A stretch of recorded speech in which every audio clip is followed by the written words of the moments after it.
Radio Grand Lac 92.1, le grand bain de la vie locale. Parenthèse parentale, des conseils pour les parents, les enfants et les familles, avec Isabelle. Nous sommes mercredi 9 mars, il est 17h et c'est l'heure de Parenthèse parentale. Bonjour à tous, j'espère que vous allez bien. Et ce « j'espère que vous allez bien » n'est pas juste une formule de politesse, mais une question sincère dans ce contexte un peu compliqué émotionnellement. J'ai eu de nombreux témoignages de parents sur les réseaux sociaux inquiets des événements en Europe de l'Est, à juste titre, et qui étaient dans l'interrogation de la position à tenir vis-à-vis des enfants, leur en parler ou préserver leur innocence. C'est pourquoi j'ai tenu à avoir avec moi aujourd'hui dans les studios de Radio Grand Lac 2 professionnels pour vous aider à trouver des réponses. Il s'agit d'Élodie Lamarque. Bonjour Élodie. Bonjour Isabelle. Alors Élodie est thérapeute des ruptures de vie et de gestion de crise et elle est aussi l'auteure de contes thérapeutiques pour enfants et adultes. Donc nous verrons ça en détail avec elle dans un petit moment. Et puis je reçois également Valérie Vallet. Bonjour Valérie. Bonjour. Alors Valérie, elle est alchimiste émotionnelle. Donc là, pareil, on va avoir besoin de quelques explications, Valérie. Et avec toi, donc, on va aller sonder des réponses dans la spiritualité et on va voir en quoi ça peut aussi aider la relation parent-enfant, en particulier dans cette période troublée. Alors, je vous propose d'écouter Angèle Bruxelles, je t'aime. Et ensuite, mesdames, je vous donnerai la parole. Est-ce que ça vous va comme ça ? Parfait, merci. Eh bien, c'est parti. Angèle Bruxelles, je t'aime. À Aix-les-Bains, à Chambéry et bien plus encore, Radio Grand Lac vous accompagne sur le 92.1 FM. Parenthèse parentale, des conseils pour les parents, les enfants et les familles, avec Isabelle. Et on entame cette parenthèse parentale avec Élodie Lamarque, qui est la fondatrice d'Epimélia, une structure qui se trouve à Chambéry, rue Nicolas Parent, où tu accueilles, Élodie, des personnes qui sont en rupture de vie. Qu'est-ce que c'est les ruptures de vie, Élodie ? Alors, les ruptures de vie, pour moi, c'est vraiment tous les moments où il y a un avant et un après qui est difficile à gérer. C'est véritablement quand la vie s'arrête, grince, dérape et surtout fait souffrir. Alors, ça peut être des deuils, des traumatismes, une maladie, une séparation, un burn-out. Pour moi, c'est vraiment des moments douloureux et difficiles à traverser et c'est important d'accompagner les personnes. Mais c'est aussi important de se rappeler que c'est à ce moment-là, quand il y a véritablement une fracture dans la vie, qu'il y a l'ouverture du champ des possibles. C'est là aussi où on peut se réinventer. Alors c'est très optimiste ce que tu dis. Voilà, l'ouverture des champs des possibles quand il y a eu une fracture ou une rupture. Oui, c'est vrai que quand on est le nez dedans, on a du mal à voir cette ouverture. Et donc tu es là pour aider les gens à trouver justement cette ouverture. Donc tu as certainement dû avoir une formation parce que c'est pas quelque chose d'inné quand même si je pense que voilà, au fond de toi, tu avais cette capacité. Mais est-ce que tu peux nous parler un petit peu de ton parcours et voilà, de ce que tu as fait comme formation et peut-être ce qui t'a mené à cette activité de thérapeute en rupture de vie? Oui, alors donc je suis âgée de 44 ans et du coup ça va faire bientôt 25 ans que je travaille auprès de personnes en grande souffrance ou en grande vulnérabilité. Des personnes par exemple SDF ou en fin de vie ou notamment aussi placées sous mesure de protection juridique. Ça, c'était au sein d'une structure ou c'était déjà dans ton activité avec Epimélia Non. Epimélia est simplement âgée de 4 ans. Donc, tout au début, c'était déjà au niveau plus social. Ma première formation était assistante sociale. D'accord. Puis, je me suis tournée dans un volet beaucoup plus de soins et d'attention à la personne, notamment avec un master obtenu avec l'école des hautes études de santé publique. Puis avant de me recentrer vraiment au cœur des personnes et de me spécialiser donc dans cette gestion de crise en étant médiatrice avec une psychanalyse existentielle, c'est pas freudienne mais On va peut-être pas tout détailler parce que ça va être très long. Et surtout des outils très pratiques comme de type hypnose ou EMDR pour accompagner vraiment les personnes avec ce souci de replacer chacun au centre de sa vie et les aider à redonner véritablement du sens. D'accord, ok. Donc tu as une formation, je dirais, un petit peu pluridisciplinaire, d'accord, donc avec en effet de l'hypnose. Alors tu as parlé de EMDR, on peut peut-être préciser ce que c'est. EMDR, c'est une technique Eyes Movement Deconnection Reconnection. Donc avec l'accent. Oui, là voilà, tu me prends un peu à dépourvu là. Alors c'est plutôt là réservé sur tout ce qui est psychologue ou médecin, mais il y a d'autres techniques qui en découlent. Donc là, on est vraiment sur comment le cerveau mémorise les événements. Et on est vraiment sur une reprogrammation du cerveau. Donc dans les événements traumatiques. Mouvement des yeux, ou kinesthésique. D'accord. Alors donc tu accompagnes des adultes, des enfants, des familles également, mais aussi des entreprises. Dans quel cadre tu interviens auprès des entreprises ? Alors j'interviens également dans les entreprises en cas de difficulté au sein des équipes. Donc, puisque j'ai quand même eu un parcours de management et de gestion d'équipe, alors j'interviens soit au moment de crise, comme un accident, un deuil, un traumatisme dans l'entreprise. Donc j'accompagne les équipes. Ou alors à plus long terme, c'est vraiment j'accompagne des professionnels qui ont un environnement complexe ou à risque. Donc notamment, ça peut être des salariés des pompes funèbres. Ou alors ces mois-ci, je fais une formation à des professionnels qui travaillent en internat auprès de jeunes qui pourraient être en difficulté. Donc que faire de cette parole des jeunes qui sont vraiment en difficulté, notamment suite au Covid, la situation actuelle. Ok, très bien.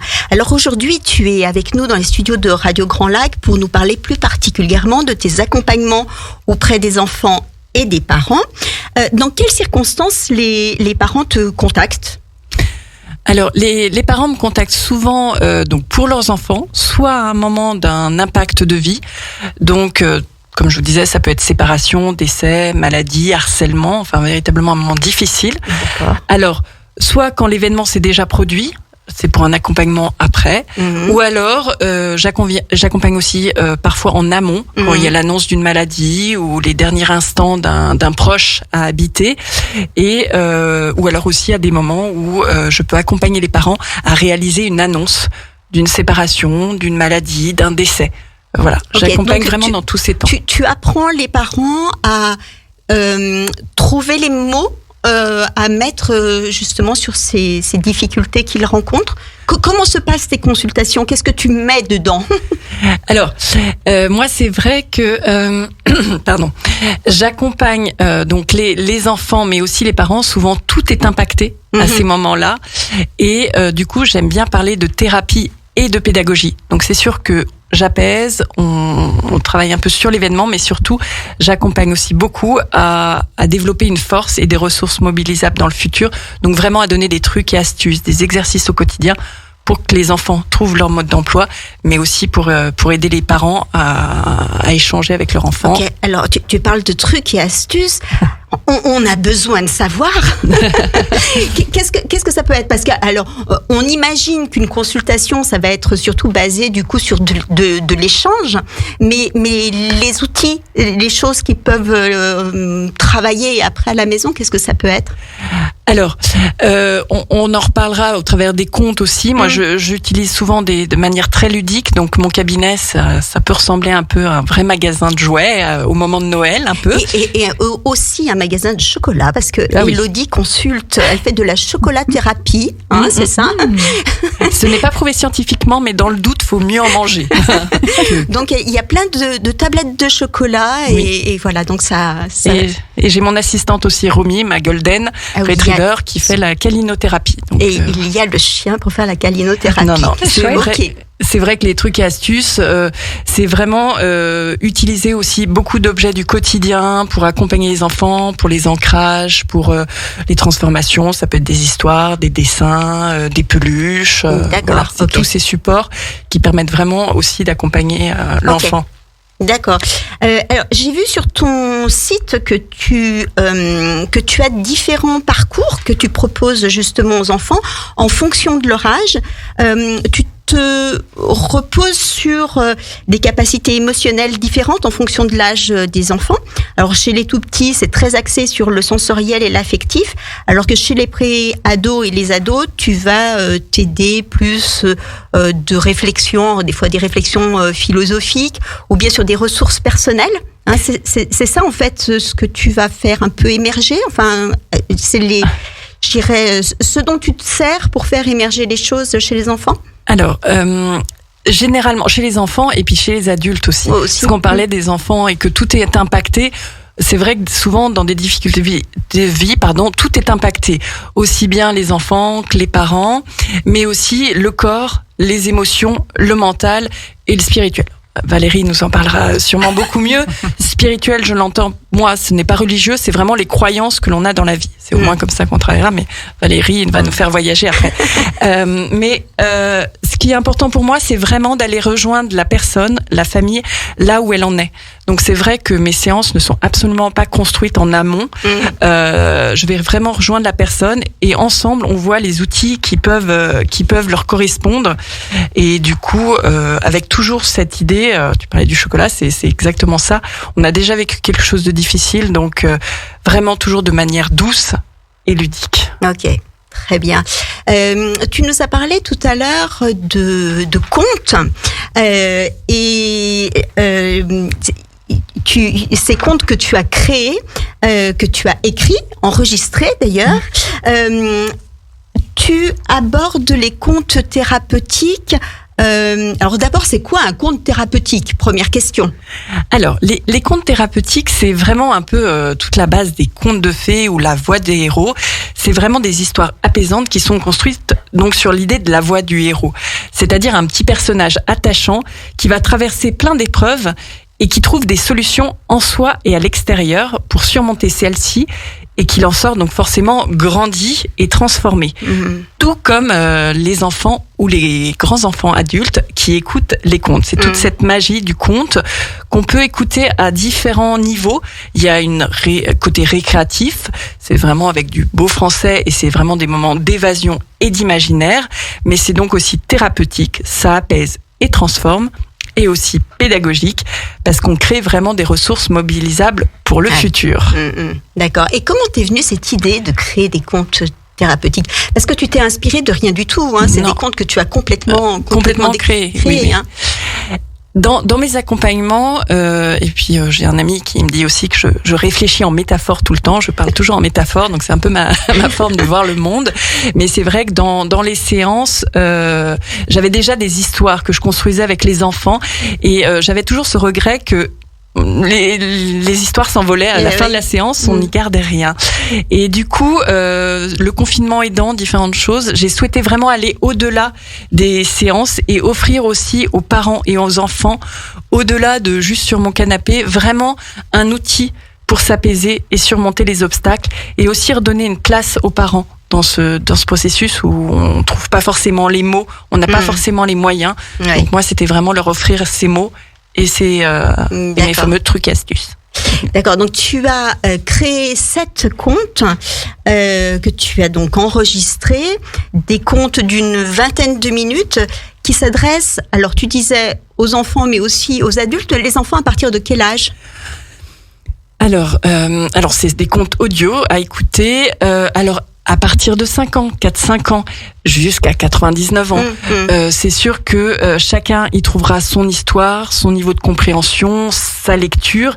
Et j'ai envie de même dire, à chaque écoute, on plonge dans une autre dimension du voyage et on va vraiment chercher ses propres clés.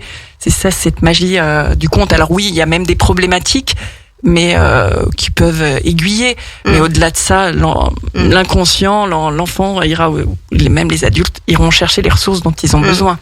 Ouais, alors c'est des très beaux contes que j'ai écoutés personnellement, vraiment très professionnel, parce que il y a l'ambiance musicale, il y a le bruitage, la voix d'Élodie est absolument merveilleuse, donc voilà, ils sont donc en téléchargement sur ton site. On va peut-être donner l'adresse du site. Alors, c'est le site, c'est www.elodielamarque.com. Alors, oui, on peut les écouter sur le site. Ils sont à disposition sur le site, donc on achète le compte. Bientôt, ils seront donc complétés par une carte pédagogique. On va peut-être en reparler. Ouais. Et du coup, après, il y a un libre accès au compte. Voilà, donc les comptes coûtent 8 €, oui. C'est ça. Et donc ensuite, voilà, on a le libre accès pour les écouter quand on souhaite.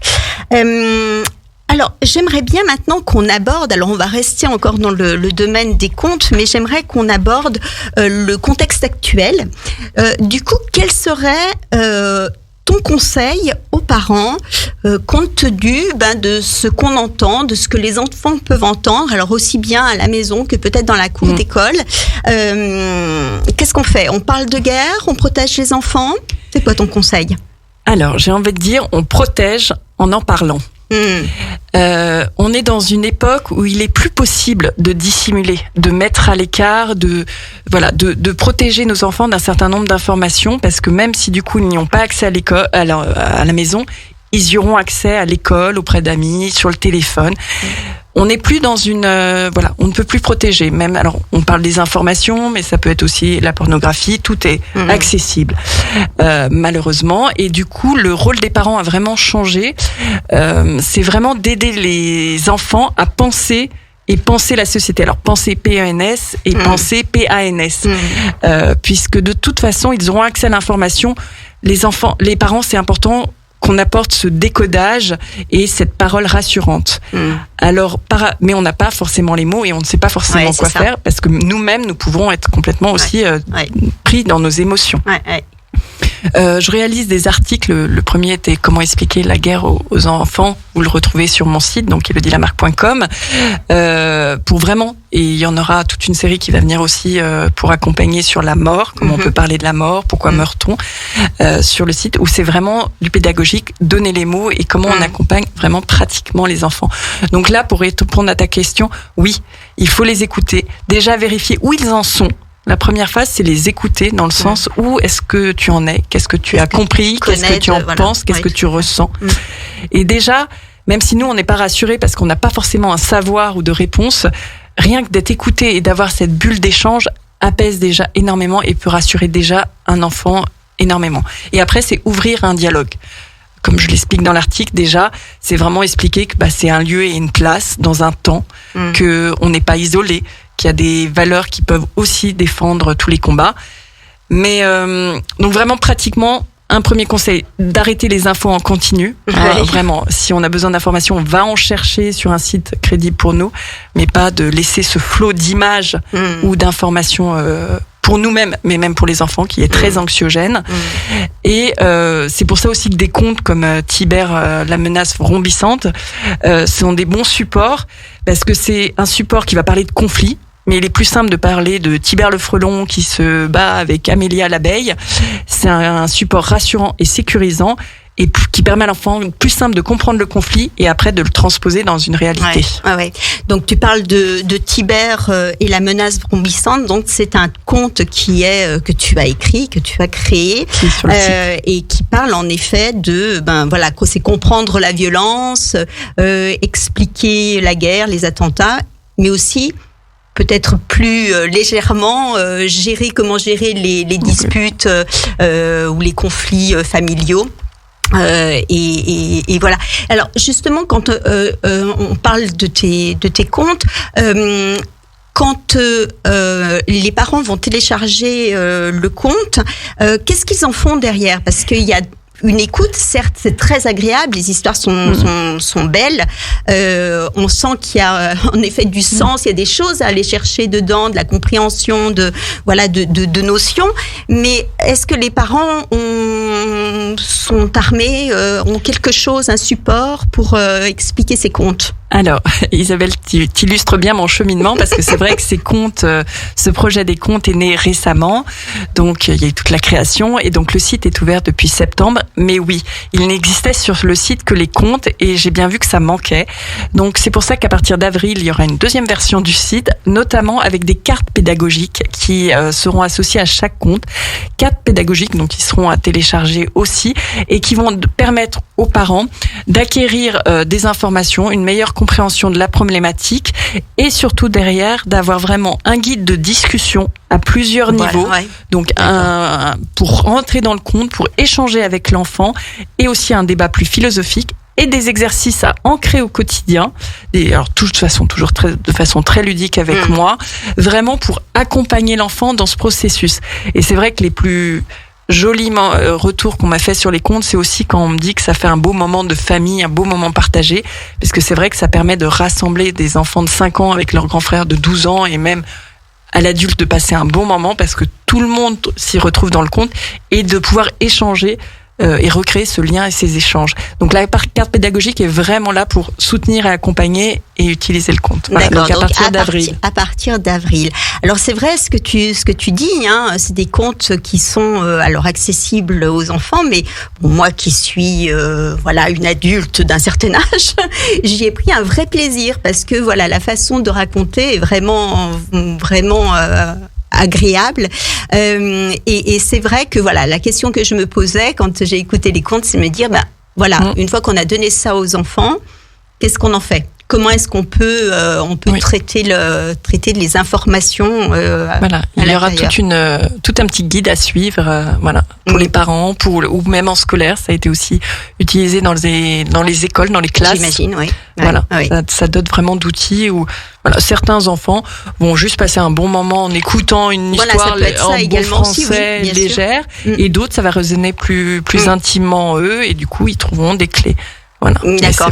Et est-ce que tu as imaginé faire des petits livres du coup C'est aussi à venir. Oui, c'est aussi à venir. Plein de surtout que les illustrations sont aussi très très attachantes et mignonnes et donnent aussi. Tu travailles avec une illustratrice? Oui, Julie Méland, illustratrice lyonnaise spécialisée pour les contes et la littérature enfantine. D'accord.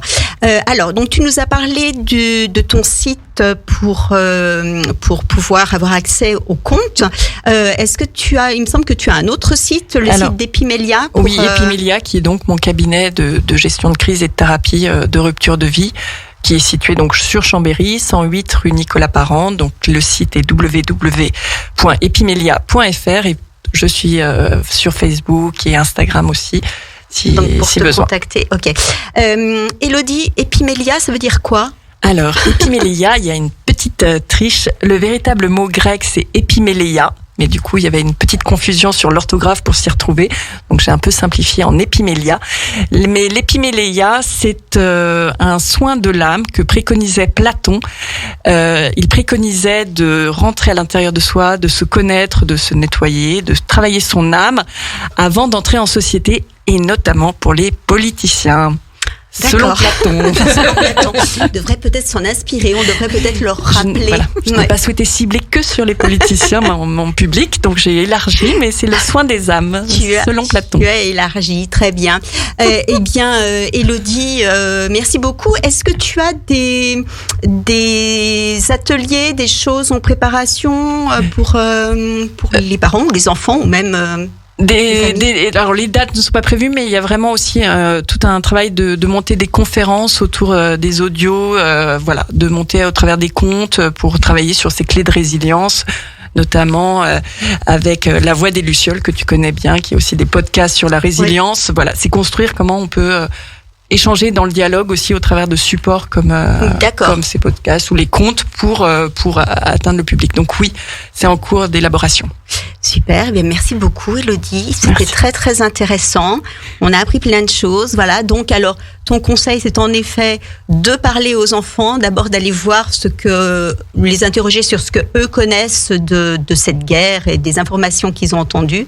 Il faut pas mettre le mouchoir dans sa poche et puis cacher le problème et éviter d'en parler. Et puis ensuite trouver d'autres ressources comme par exemple peut-être les faire travailler sur les élans de solidarité qui existent voilà en ce moment. Et écoute, super. Et ne pas hésiter, si vraiment on trouve pas les mots, de se faire accompagner. J'ai souvent des parents comment on explique la mort, différentes choses. Ça peut être aussi simplement ponctuellement aller voir une spécialiste. Oui, parce que ça peut aussi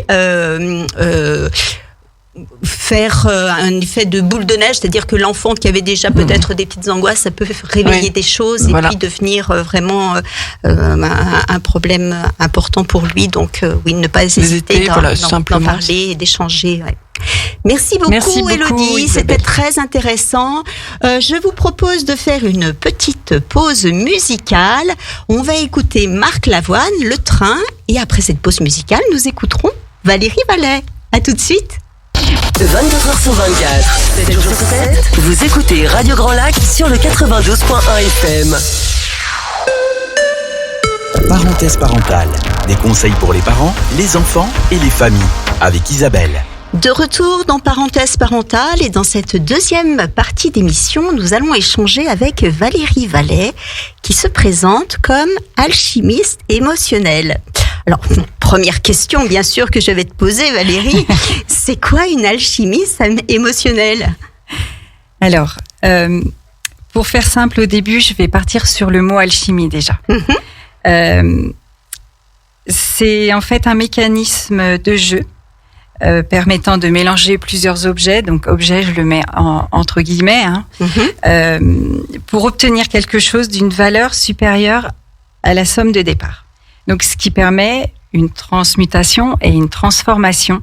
Donc, que ce soit des émotions, que ce soit de la situation, c'est pour permettre de mettre un nouveau regard, justement, sur ce qu'on est en train de vivre, pour que ce soit plus doux, pour que ce soit acceptable, et qu'on puisse sortir, justement, de ce regard de victimisation pour passer à l'action, en fait. D'accord. Donc, c'est une transformation par les émotions, du coup, parce qu'il y a émotionnel ? Oui. Alors, en fait, c'est... l'alchimie émotionnelle, en fait, c'est un mélange entre les vécus, les expériences, donc les émotions des personnes, et du coup mon savoir-faire avec toute ma sensibilité et mon écoute, en fait, que je mets au service de la personne. D'accord. Et en fait, tout ça, ça permet à la personne de se réveiller, en fait. D'accord. De s'éveiller et de se prendre en main. Donc, c'est un mélange. C'est un mélange des émotions, des expériences et de cette prise en main. D'accord. Alors, c'est vrai que c'est très poétique, du coup, alchimiste émotionnel. De façon plus terre à terre, certains diraient, moi, je suis coach de vie, mais toi, c'est coach de vie avec une dimension spirituelle, du coup. Oui, c'est ça. D'accord, c'est ça. Oui, tout à fait. En fait, le mot, pour vraiment aller en profondeur, alchimiste émotionnel, il m'a été offert lors d'une méditation que mes guides m'ont apporté. Parce que quand j'ai créé mes prestations, au début, c'était de l'accompagnement parental. Et j'ai tout ce domaine énergétique qui est venu de plus en plus dans ma vie. Et là, en gros, on m'a poussé pour dire non, là, Valé, faut que tu ailles plus loin quand même, parce que tu en as les capacités. En fait, c'est ça. C'est ça.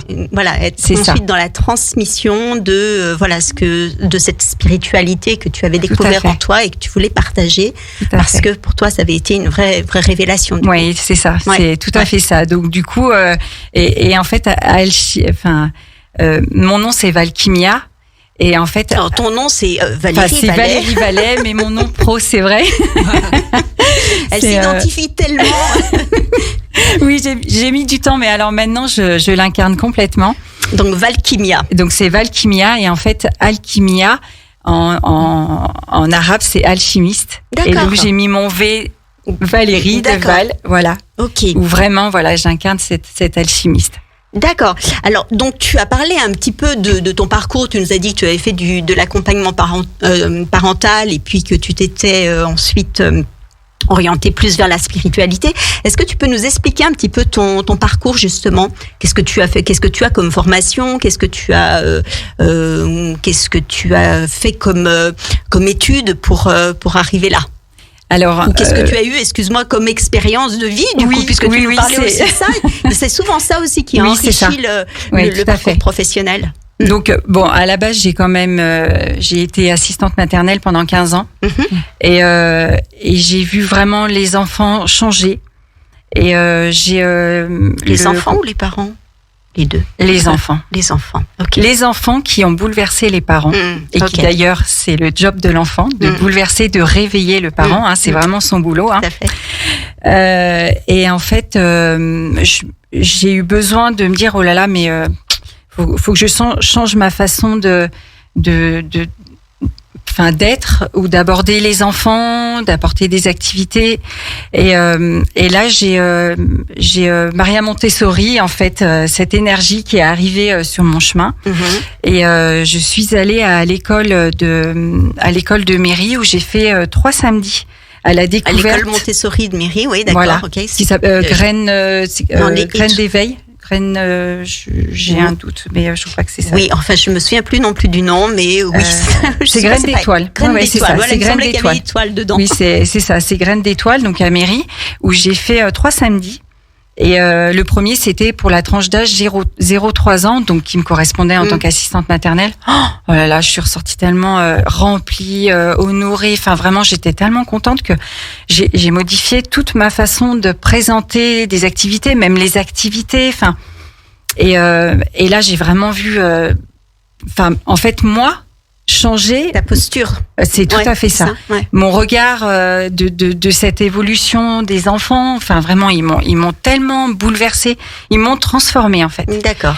Et en parallèle, donc je bénéficiais de soins en énergie pour justement me reconnecter à mon moi en fait intérieur, à mon enfant intérieur, comme on peut très souvent l'entendre. C'était un besoin personnel, parce que tu as eu c'était un besoin personnel. À un moment donné de ta vie. Ça, c'est mes filles qui m'ont poussée en fait dans le j'ai eu la chance d'être maman de jeunes filles et en fait en tant que maman, j'ai été poussée à aller comprendre en fait comment je fonctionnais pour pouvoir encore mieux accompagner mes enfants. D'accord. Et du coup aussi accompagner les enfants que j'avais en garde à mon domicile. Ok.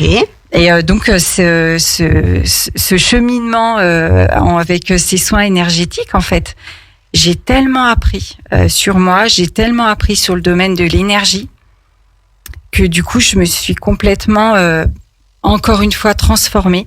Et alors là, on peut plus fermer les yeux en fait. On devient vraiment avec un langage qui est particulier. On parle d'âme, on parle de vie antérieure, on parle de mémoire. Enfin voilà, c'est tous des termes. Voilà, ce qui peut être un petit peu perturbant pour certaines personnes. Il y a des personnes qui ne veulent pas rentrer dans ce champ-là parce qu'ils disent c'est trop perché. Voilà, c'est pas du tout mon truc. Oui, on l'entend. Oui.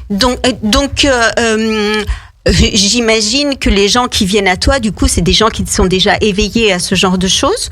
Ou est-ce que tu peux arriver, toi, à les ouvrir, à les éveiller à ça? Alors, il y a les deux se présentent. C'est-à-dire que souvent, c'est des personnes qui arrivent à bout justement parce qu'ils ont essayé pas mal de techniques et qui comprennent pas. Donc, du coup, avec mes différents supports, donc avec mes poupées russes pour vraiment comprendre comment se connecter à son enfant intérieur. Donc, moi, je parle des différents foyers justement. Je parle donc évidemment des émotions, qu'on n'est pas une émotion, mais qu'on vit des émotions et qu'on est là pour les accueillir. Donc, et après, je demande à la personne. Est-ce que je peux parler d'âme ou est-ce que je demande pas l'autorisation, mais en fait je tâte un petit peu le terrain pour adapter mon langage. D'accord. Et en fait à partir de là, je déroule en fait mes soins. Mais les personnes du coup je vais pas dire qu'elles sont prêtes à tout, mais en fait elles ont besoin d'entendre autre chose. Et quand je commence à leur parler d'âme, à leur parler de vie antérieure et de mémoire, elles ont une curiosité qui naît. Sûr. Ouais. Et c'est super parce que moi ça m'ouvre un champ des possibles qui est juste inimaginable. Et alors et là à eux aussi du coup. Et à eux aussi parce que je peux vraiment aller les emmener à se connecter à eux en fait. Ouais. Alors j'ai vu sur ton site que ton accompagnement il se passait en 4 étapes. Alors j'ai vu alchimie des foyers, alchimie des émotions, alchimie des messages et puis l'énergie d'Isis. Alors j'ai besoin d'un peu d'éclairage. Que se passe-t-il? Qu'est-ce que tu fais du coup? Alors en fait, l'alchimie des foyers, j'imagine que c'est pour la famille, ça. Alors non. En fait, j'ai en fait j'ai 3 entrées dans mes prestations. Il y a 3 entrées, c'est-à-dire qu'il y a une entrée d'échange où il y a Je retrouve mon chemin, où justement tout ce que tu viens de citer, on retrouve en fait ces étapes-là. D'accord. Ça peut être juste une heure d'échange où la personne elle a besoin de se confier, elle a besoin d'être rassurée, elle a besoin de conseils. Ça peut être j'accueille du coup des enfants aussi à partir de à peu près c'est 6 ans et demi, 7 ans, où là l'enfant il a besoin de parler. Donc là par contre j'utilise les cartes Dixit. C'est les cartes d'un jeu. Dixit, c'est un jeu en fait sur l'imaginaire. Okay. Moi, j'utilise que les cartes et c'est des cartes qui sont très très jolies. Et du coup, je lance un sujet et l'enfant, il va choisir une carte. Photolangage, c'est ça? C'est à partir d'une image, déclencher la parole. C'est ça. D'accord. Et l'enfant, du coup, parle vraiment. Des fois, il se rend même pas compte de ce qu'il dit. Et alors là, on peut vraiment creuser. L'imaginaire et puis après. C'est vraiment super. Donc voilà. Donc là, c'est ma porte d'entrée. En fait, c'est une première porte d'entrée où justement.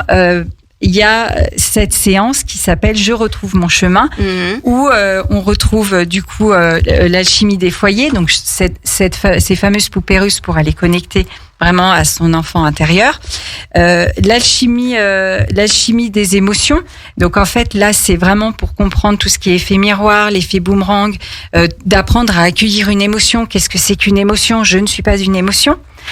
L'alchimie des messages parce qu'en fait j'utilise des oracles.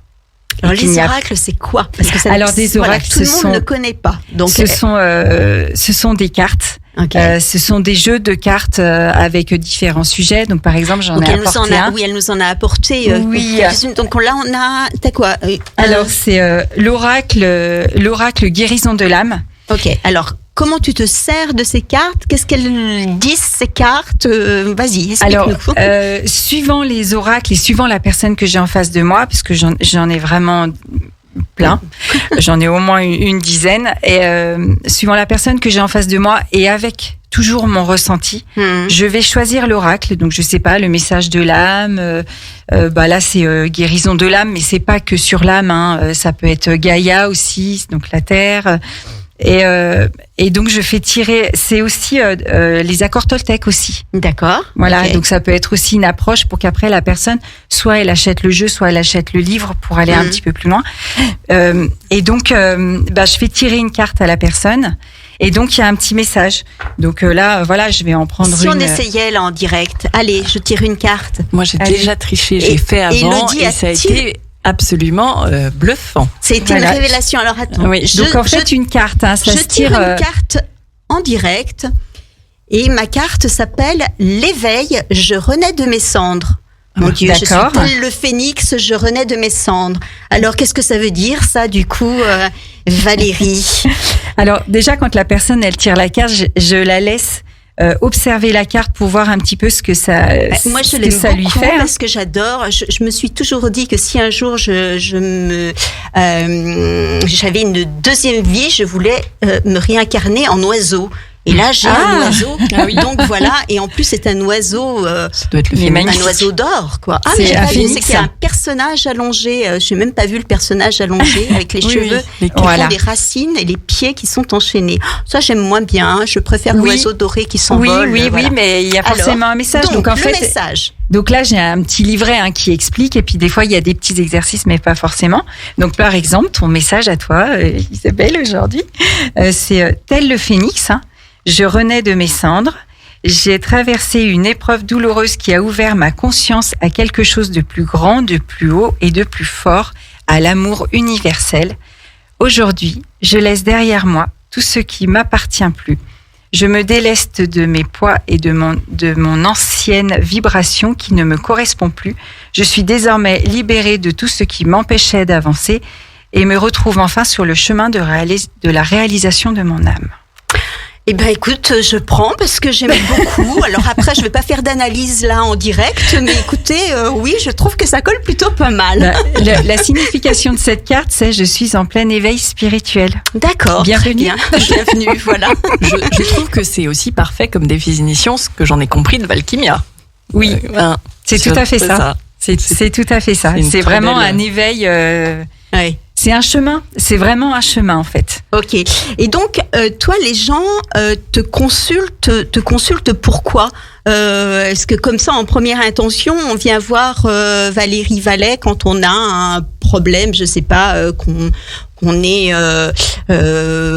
dans une dépression, un burn-out, voilà. C'est ça. En fait, les personnes, en général, quand elles viennent me voir, c'est souvent déjà du bouche à oreille. Ouais. Comme quand j'étais nounou, je fonctionne exactement pareil. C'est marrant, c'est le même fonctionnement. Ouais, ça marche vraiment comme ça. Et effectivement, les personnes, quand elles viennent, c'est parce que elles sont perdues. Elles ont perdu en fait le fil de leur fil de leur chemin, de leur identité. Elles savent plus qui elles sont. Elles ont du mal à se positionner avec leurs enfants. Elles se sont perdues, donc du coup, elles ont du mal à se positionner à l'intérieur d'elles. Donc du coup, forcément. L'enfant qui vient en plus déstabiliser tout ça. Donc c'est vraiment l'effet. C'est mouvant en fait. Elle est vraiment perdue. Donc du coup, quand elle vient, c'est vraiment ça. C'est le besoin de se reconnecter à elle, de se reconnecter à ses valeurs. Et de se sortir de ses peurs et d'oser regarder ses peurs. Moi, très souvent, je dis, quand on va dans une pièce où il fait noir, où vraiment on a peur, en fait, d'aller à la cave, par exemple, où ça nous fait peur. Mais je dis, mais qu'est-ce que vous faites? Je dis, moi, je mets la lumière. Et oui. Et là, c'est ça. Et moi, en fait, mon travail, c'est ça. C'est de vous emmener dans vos abysses de votre identité. Mais il y a des peurs, mais il y a aussi toutes ces pépites de votre potentiel et de vos valeurs. En fait, je les emmène à faire les chercheurs d'or, je les accompagne. D'accord, donc tu es leur lumière, c'est ça en fait. Eh oui.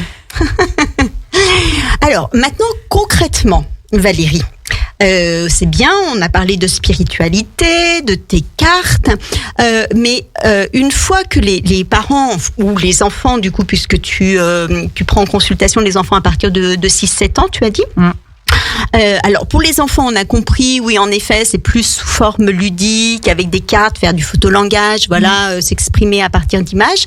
Mais pour les parents, c'est quoi? Tu es plus dans un échange parce que tu nous as parlé tout à l'heure d'énergétique. L'énergétique, normalement, ça se fait sans mots. Donc, alors, oui, il y a les deux. C'est-à-dire que s'ils viennent pour de l'échange, il y a de l'échange, mais j'ai toujours quand même mes oracles qui sont là. J'ai tout ce qui concerne aussi la lithothérapie, donc j'ai mes pierres. D'accord. Donc elle nous en a apporté une petite collection. Là, nous allons jouer au petit pousset après. Des très jolies pierres de toutes les couleurs.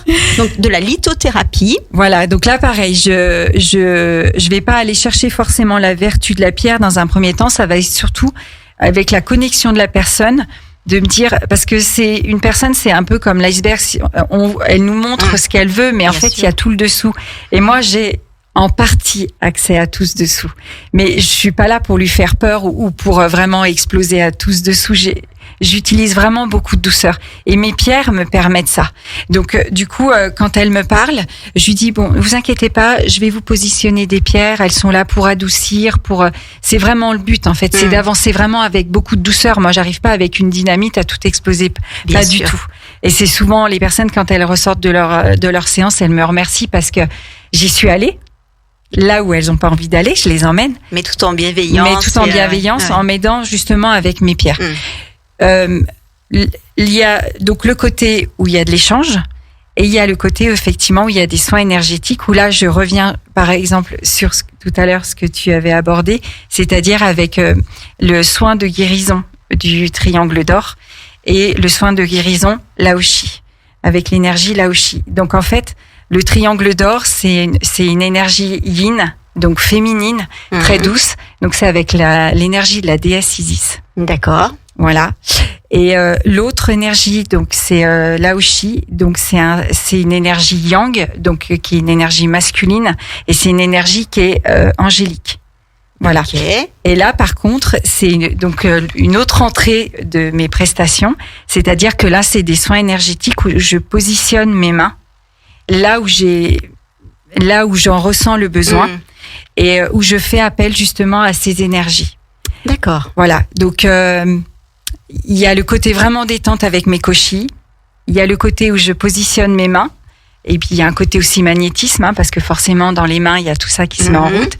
Je positionne mes pierres. Donc là, la personne, pour le coup, elle est allongée cette fois-là. D'accord. Elle a tiré éventuellement sa carte avant ou après le soin. Ça dépend, en fait, comment ça se déroule, comment ça se présente. Et je peux parler à la personne pendant le soin. J'ai peut-être... En fait, je vais lui faire part de mon ressenti. dans ce que je ressens, dans ce que je perçois. Je peux entendre des mots. Voilà, donc je vais lui en faire part. Quand je positionne mes mains, je vais lui dire là, j'ai besoin d'appuyer là, j'ai besoin de poser cette pierre là. Et du coup, je lui pose des questions pour voir un petit peu comment ça résonne à l'intérieur d'elle.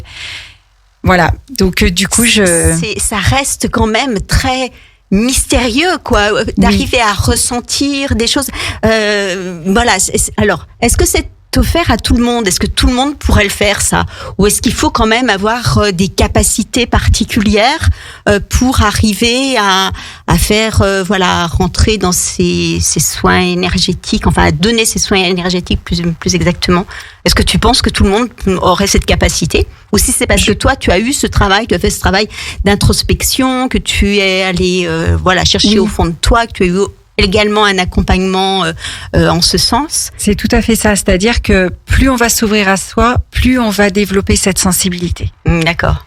Donc après, on est plus ou moins doté de cette sensibilité. Certains vont parler de dons. Le problème, moi, j'aime pas trop parler de dons parce qu'en fait, on est déjà dans des croyances limitantes. Et quand en plus on met le mot don derrière, on se remet encore dans des croyances limitantes.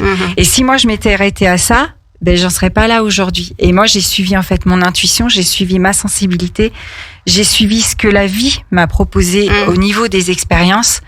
Et vraiment, là, je dois dire que le domaine énergétique, c'est vraiment un domaine où je me fais vraiment plaisir, où vraiment je débloque et les personnes ressortent légères en fait. Ouais. D'accord, ok. Alors pour revenir un petit peu à un sujet d'actualité, parce que c'était aussi le but de l'émission, donc tu fais aussi des accompagnements auprès des enfants et des familles, puisque ta première, tu l'as pas trop développé tout à l'heure, mais ta première activité, alors après celle d'assistante maternelle, tu as fait du coaching parental, tu as accompagné les familles en tout cas et les enfants? Oui. Oui, j'ai accompagné effectivement les familles et les enfants, mais ça n'a pas duré longtemps parce que d'abord il y a Dame Covid qui s'est présentée et moi je venais de créer mes prestations en fait. D'accord. Et c'est ce qui m'a permis du coup de développer après mes prestations et de sortir de mon cocon parce que j'en étais au début. Il n'a pas été pour certaines personnes ça a été une période de remise en question et ça fait émerger certaines choses. Donc tu fais partie de ces personnes-là. Oui, moi j'ai vécu grosse frustration au début. Ouais. Et en fait, je la remercie parce que je me suis autorisée justement à vraiment aller au fond de ma personnalité en fait. D'accord. Donc cette période-là t'a permis en effet donc de mettre en place toutes ces prestations énergétiques sur la spiritualité. Mais tu as quand même tu gardes cette carte d'accompagnement familial et pour les enfants. Oui, parce que justement on a besoin de tiers, on a besoin de support pour accompagner nos enfants. Il y a des thérapeutes, il y a des professionnels, il existe plein de... Voilà, il y a un domaine, vraiment un éventail très large. Mais il y a aussi des livres. Il y a des choses toutes simples, c'est ça, ce sont des livres. On parlait du deuil tout à l'heure, justement. Moi, j'encourage les parents à parler du deuil avant de le vivre. Donc, je leur présente des livres, par exemple. C'est La mort expliquée aux enfants, mais aussi aux adultes. Donc c'est le docteur Jean-Jacques Charbonnier qui a écrit ce livre. Donc en plus il l'a réécrit et il est illustré. Donc il est juste formidable. Et les enfants peuvent le lire entre guillemets tout seul, mais ça peut presque être, j'ai presque envie de dire, ça peut presque être l'histoire du soir. D'accord. Et de le faire avant de vivre un deuil parce que justement on n'a pas tout cet émotionnel qui nous envahit. Et de dire, tiens, on peut aborder ce thème et aucun sujet n'est tabou. Aucun. Ouais, c'est ce que disait Elodie tout à l'heure, d'anticiper en amont, de préparer à ces sujets qui peuvent être douloureux. Donc, tout à fait. Si on l'a anticipé, si on a mis des mots doux dessus, ça permet de mieux vivre la situation. Ok, donc toi, du coup, qu'est-ce que tu donnerais comme conseil pour aux parents qui s'interrogent sur est-ce qu'on parle du contexte compliqué en ce moment ou est-ce qu'on le tait et si on en parle, comment on en parle? Alors, tu nous as parlé du petit livre là qui peut être déjà une bonne ressource. Oui. Alors, moi, je rejoins tout à fait Élodie dans ce qu'elle a dit tout à l'heure, c'est-à-dire que aucun sujet n'est tabou, mais vraiment aucun. Et c'est vraiment d'encourager les enfants à parler en direct, c'est-à-dire dans le cercle familial, c'est vraiment très très important plutôt que d'aller sur les réseaux sociaux, la télé et ainsi de suite. Enfin, je veux dire, on nous fait passer des choses qui sont pas top au niveau des écrans, et je pense que c'est quand même beaucoup plus doux d'en discuter justement dans ce cercle familial. Parce que c'est beaucoup plus sain et l'enfant il a besoin de se sentir en sécurité. Je pense que la famille c'est quand même le lieu où on est censé être en sécurité. Et moi je répétais très souvent à mes filles, alors un petit clin d'œil à mes filles, c'est que je leur disais mais on parle de guerre et donc j'en parlais dans les autres pays, avant quand elles étaient plus petites, en disant mais le conflit il est déjà dans les familles, au sein des couples, les frères et sœurs. Et déjà, ce conflit-là, parlons-en, parce que la guerre, en fait, si chacun déjà, individuellement, on pouvait déjà la travailler, soi-même, même à l'intérieur de nous. Je parlais d'enfants intérieurs, le truc tout bête, on va aller chez le coiffeur, je me coupe les cheveux, je les laisse pousser, je me fais une frange, non pas une frange, je veux faire une formation, mais non, mais enfin, je veux dire, ça paraît bête. C'est déjà un conflit, mais c'est déjà un conflit. On a vraiment déjà ce conflit intérieur. Individuellement, donc c'est vraiment déjà de se dire waouh, attends, je vais déjà essayer de calmer un peu tout ça et voilà. Donc c'est vraiment individuel et se retrouver en unité tous ensemble. Ok, super, merci beaucoup Valérie. Est-ce que tu peux nous dire du coup toi où on peut te trouver, comment on fait pour te contacter? Alors déjà sur l'application Autour de Parents. Alors oui, Autour des Parents, on en parle beaucoup. On va en parler d'ailleurs dans quelques instants parce qu'on va faire l'agenda des activités. Voilà, donc grâce déjà on peut me retrouver à l'application. Là-dessus. Et puis j'ai un site, donc mon site c'est Valkmia. Alors VALKIMIYA.com. Et puis on peut me retrouver. Enfin, je suis sur Saint-Alban. J'ai mon cabinet en fait sur Saint-Alban. Très bien. Voilà. Et ben super. On mettra de toute façon vos coordonnées sur la page YouTube de Radio Grand Lac, puisque l'émission sera en replay d'ici quelques jours. Merci beaucoup, mesdames. C'était un vrai plaisir d'échanger avec vous. J'espère que les parents ont trouvé quelques pistes de réflexion et voilà, de quoi calmer un petit peu les émotions des uns et des autres. Je vais maintenant passer à l'agenda, donc des 15 premiers jours, l'agenda des activités à faire en famille ou à faire à vos enfants avec l'application Autour des Parents. Alors, si vous êtes du côté de la Haute-Savoie, il y aura demain une découverte de baby yoga et de yoga aérien à Saint-Martin-Bellevue organisée par Alizé Réflexe. Le 11 mars à Aix-les-Bains, une soirée jeu de 18h à 22h à la résidence Fontanet, boulevard Le Pic, organisée par la Ludotex.